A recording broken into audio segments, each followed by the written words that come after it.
So when I started the whole Monday morning memory idea, I planned on taking each one of my cars one by one and telling a story about it.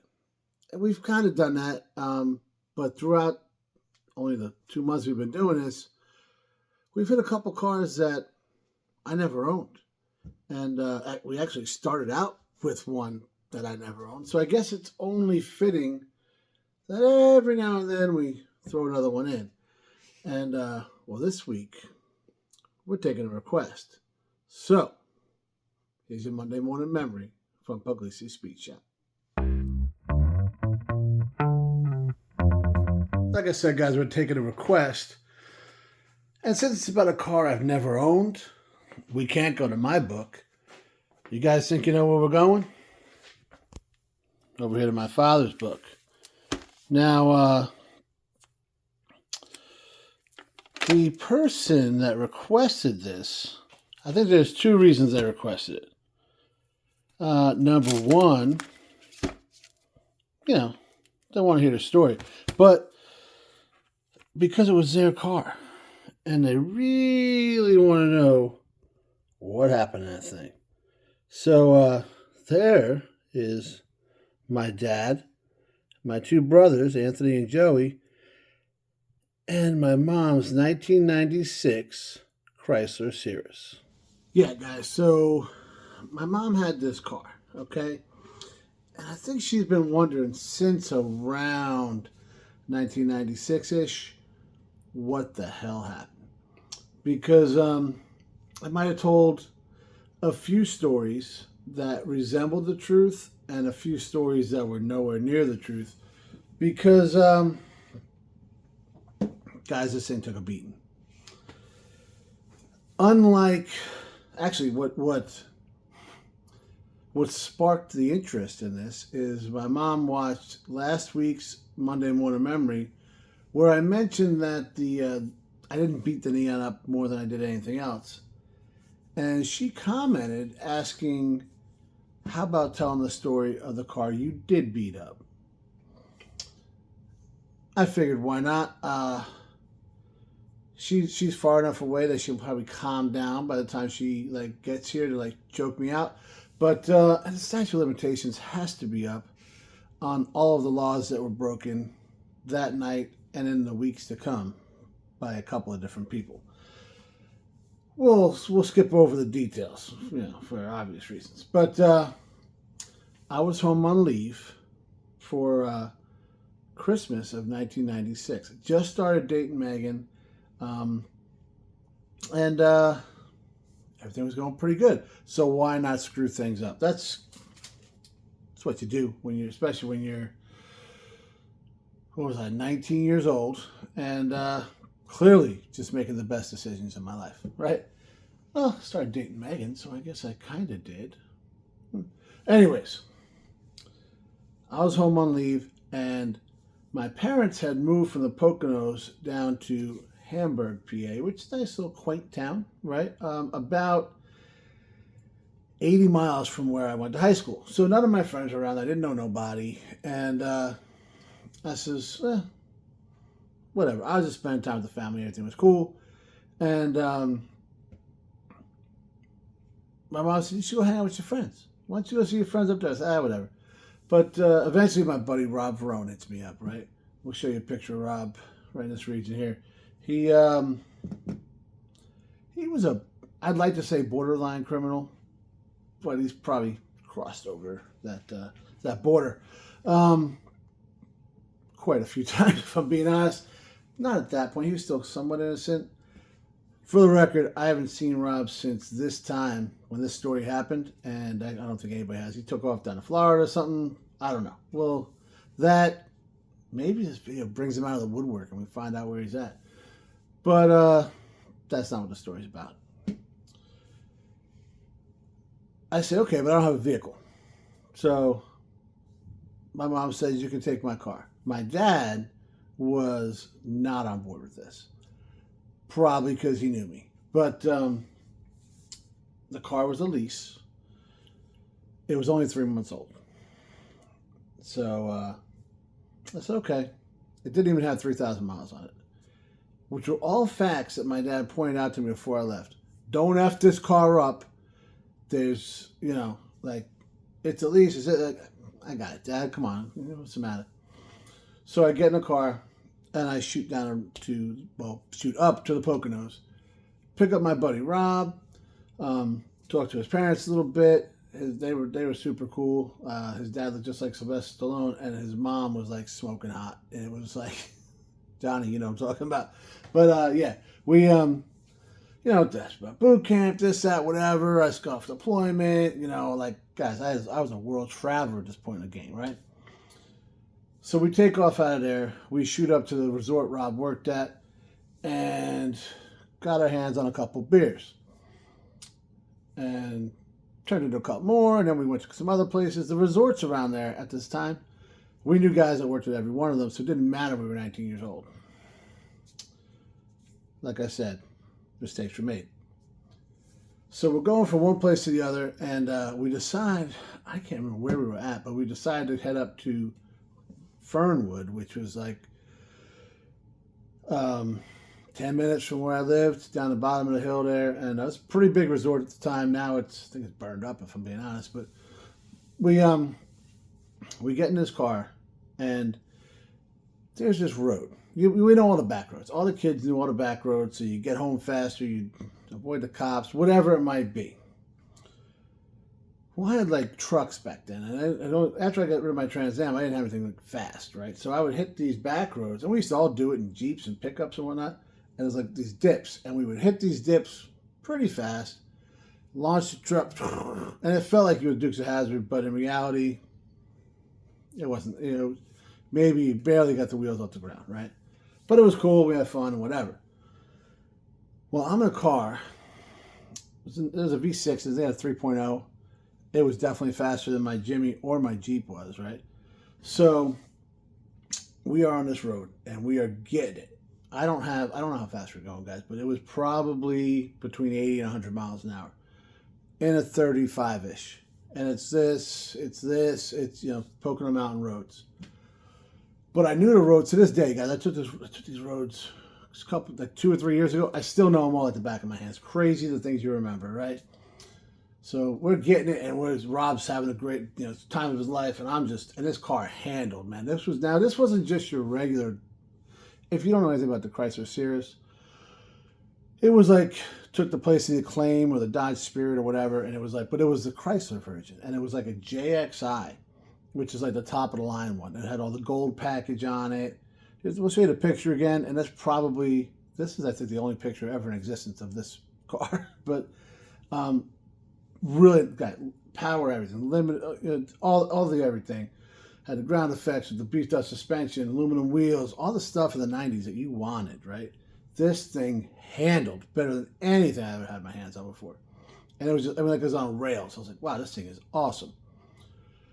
We go down the dip. If you've ever been on Lower Lakeview Drive, you know the one I'm talking about. And then you come up, guys, like Smokey and the Bandit.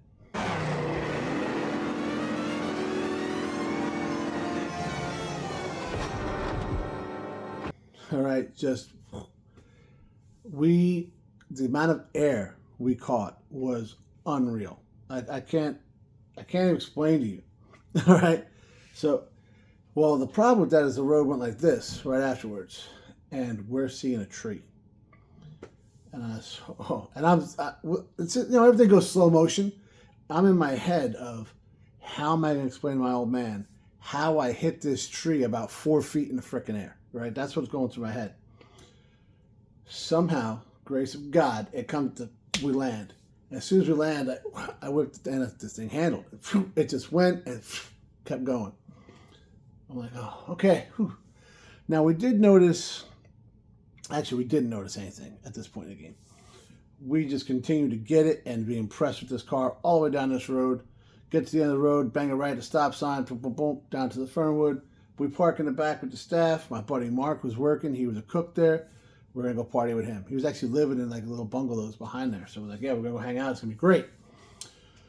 So we get in there and we kind of continue to partake throughout the night. Hang out with Mark for a little while. Like, all right, let's get out of here. Well, we're going to leave because it's about, midnight, 1 o'clock. I'm 80 miles from my parents' house. I still got to drop Rob off. And oh, by the way, I'm leaving on a plane to go back to California the next day. So we come out of there, and Rob says, yo, don't start this car. I said, we don't start this car. He's like, there's oil everywhere. I said, I can't, this car's brand new. It's not for this car. He's like, I'm telling you, there's oil all over the place over here. And I don't see nothing. Well, I walk around the other side, and I'm like, oh, it's a pool. I said, this is not good. So we popped the hood, checked the oil. Nothing. Bone dry. Trans, bone dry. I'm like, what the hell's going on? So we start thinking to ourselves, we might have done some damage. I say we, it was 100% me, obviously, when we decided to launch this son of a bitch, right? So we go get some flashlights so we can inspect some things. And guys, mind you, we're also half in the bag, so we're tired. It's all. So I'm like, all right, I gotta call my dad. It's like 1 o'clock, 2 o'clock in the morning. I gotta call my dad. He was not happy at all. So yeah, we go in the lobby, go to the payphone because it's 1996. My dad wait, whoa, yeah. Hey, Pop, there's something wrong with Mom's car. What? What are you talking about? What's wrong with her car? I don't know, Pop. It looks like it's leaking oil. Leaking oil. Car's brand new. It's only 3,000 miles. You're talking leaking oil. I don't know. It just looks like it's leaking oil. How much oil? It looks like all of it. What? What? He's like, did you blow this motor? You blew this motor in his car? I said, I didn't know it. I don't know what happened. He's like, you stay there. I said, okay, you on your way? No, I ain't on my way. I'm going to go back to sleep. When I get up, I'll come down there and get you. Like I said, this is like 80 miles away.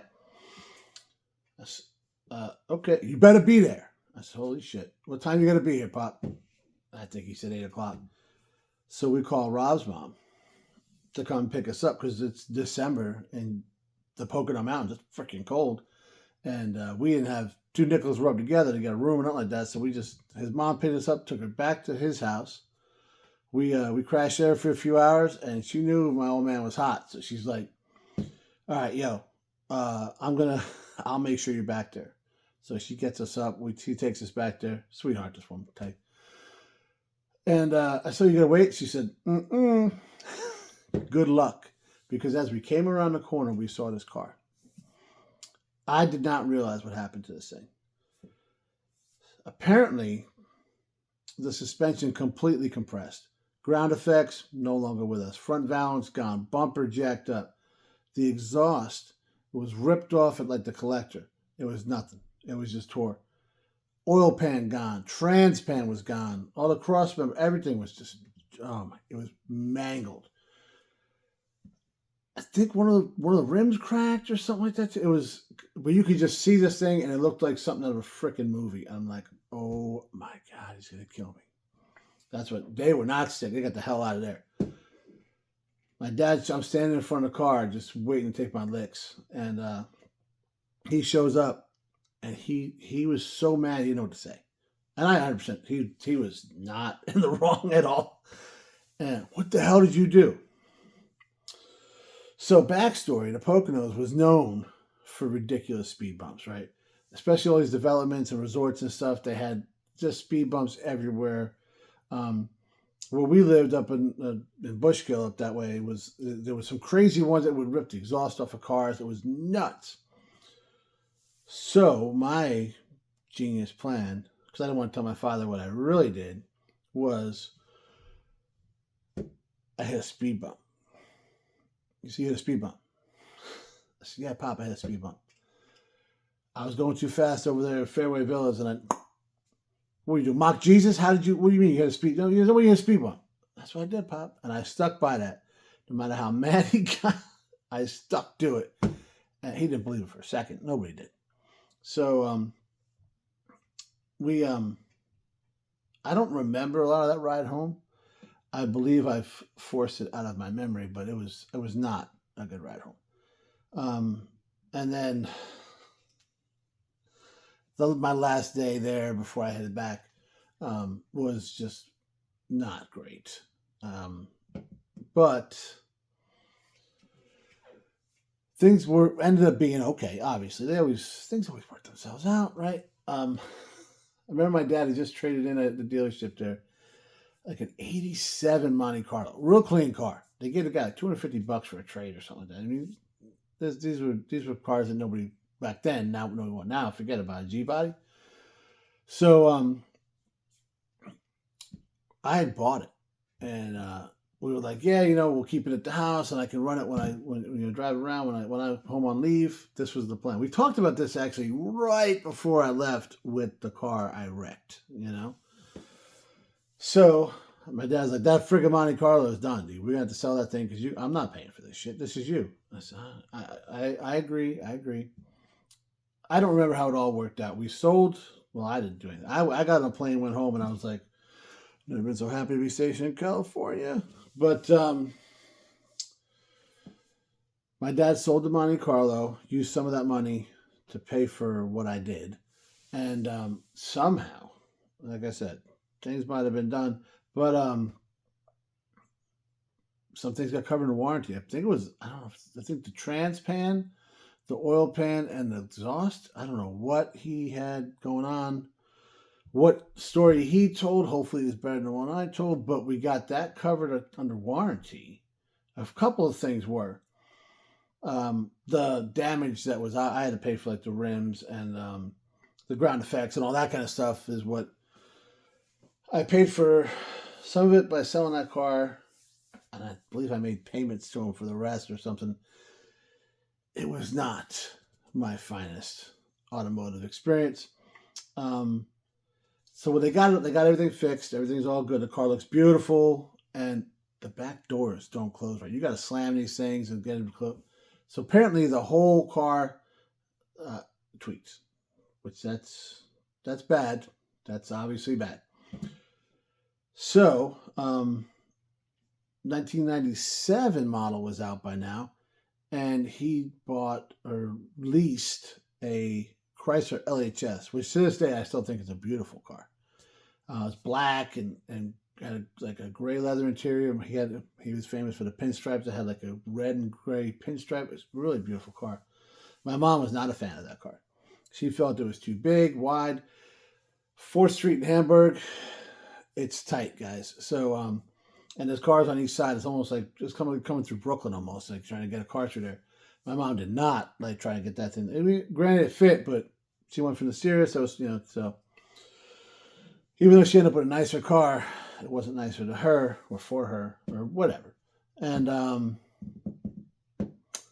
yeah, so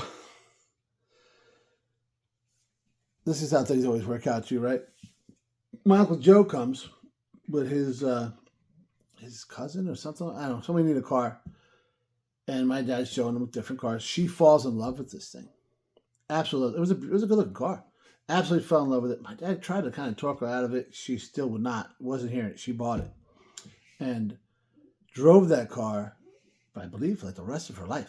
And absolutely loved it. And the complaint was the back doors didn't close right. I learned my lesson.